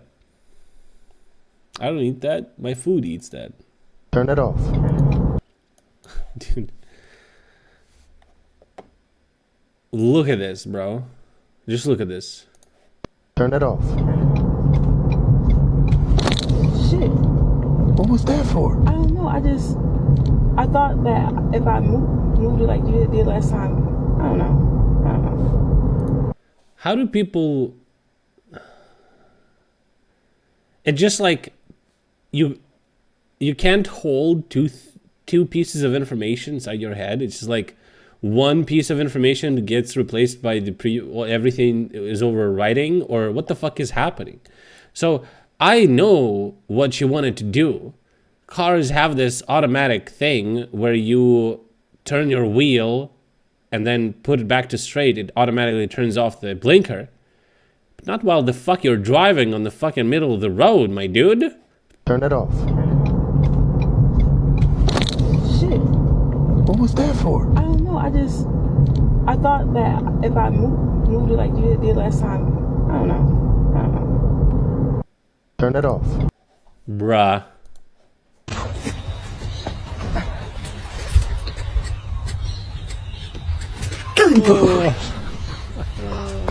No, it just turned off by itself. Look at him.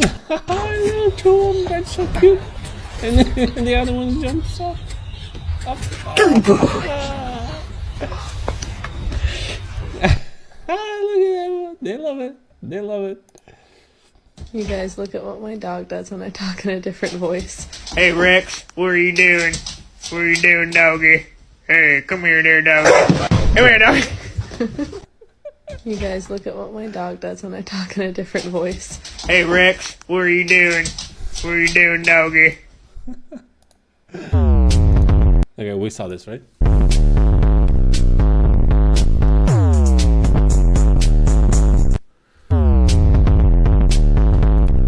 Alright guys, it's over 12 a.m.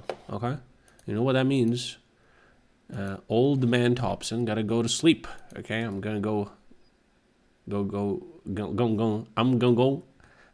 sleeping. Oh shit, wait. What is this? We're getting closer to my dream? Figure 2 trailer. We watched the Figure 1 trailer. Now it's Figure 2 trailer. Wait, introducing Figure 2. Where can I buy Figure 1?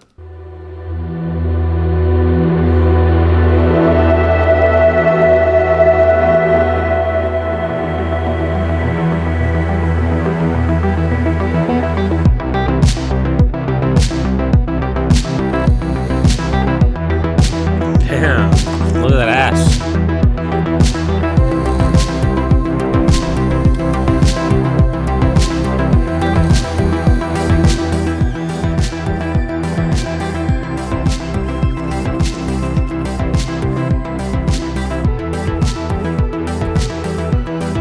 Does this look fake or am I the only one?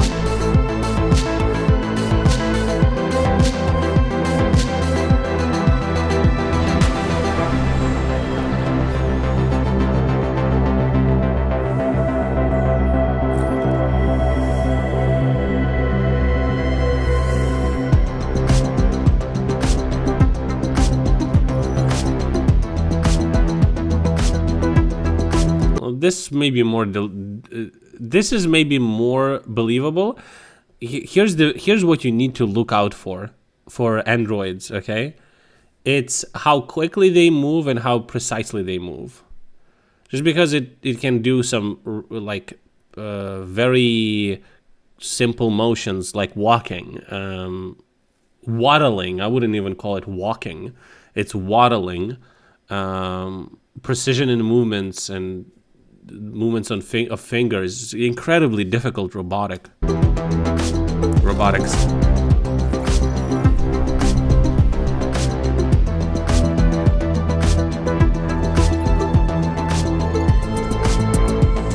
Also, I mean, it is possible, but like Boston Dynamics have been making robots for like 40 years, bro. I really doubt that some random company just can come up with a fucking robot that just does it better. I don't know. Unless they sell the research. Boston Dynamics.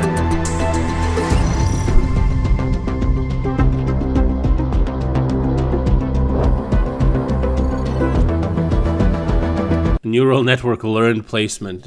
Yeah, right.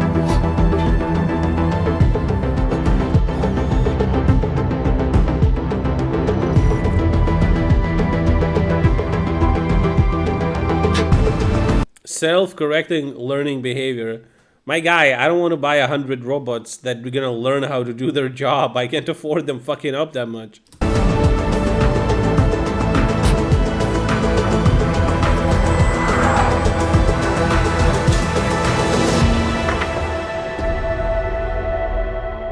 What the fuck is that guy to the left doing?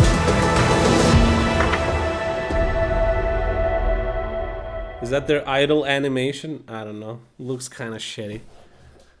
Give it. Yeah. You need like. You need at